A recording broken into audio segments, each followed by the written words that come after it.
In the aftermath of their victory over Greedy Grump, Chef Beary Blossom and their friends, Bunny Baker, Panda Pâtissier, Kitty Cooks, and Squirrel Sous Chef, celebrated with a grand feast in the Mini Chef's Academy. With the alphabet book safely back in their possession, they resumed their game, eager to explore the remaining letters and their corresponding fruits and vegetables. "M is for mango!" Bunny Baker exclaimed, slicing open the juicy fruit with a flourish. "N is for nectarine," Panda Pâtissier added, admiring the peachy perfection of the fruit. "O is for orange," Kitty Cooks declared, squeezing the citrusy juice into a glass. "P is for pineapple."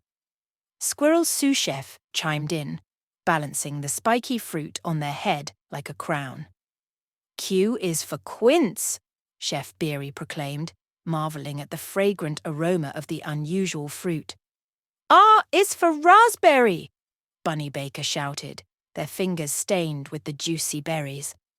"S is for strawberry," Panda Pâtissier added, their mouth watering at the thought of the sweet, red fruit.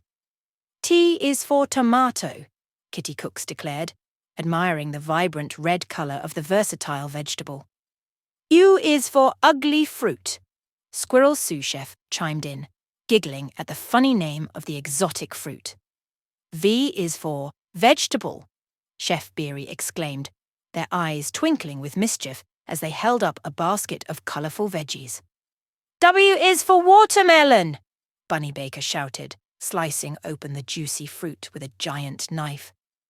"X is for chigua," Panda Pâtissier proclaimed, marvelling at the unique taste of the Chinese watermelon. "Y is for yellow squash," Kitty Cooks declared, their whisk twirling with excitement. "And Z is for zucchini," Squirrel Sous Chef added, their tail swishing back and forth as they held up the green vegetable. As they finished their game, the mini chefs marvelled at the diversity and abundance of fruits and vegetables that surrounded them. And as they sat together, enjoying their delicious feast, they knew that their culinary adventures were far from over. With the alphabet book as their guide, they would continue to explore new flavours, learn new recipes, and create delicious meals that would bring joy to themselves and others. And so, with their bellies full of nutritious snacks and their hearts full of friendship, Chef Beary and their friends toasted to their culinary journey, knowing that the best was yet to come.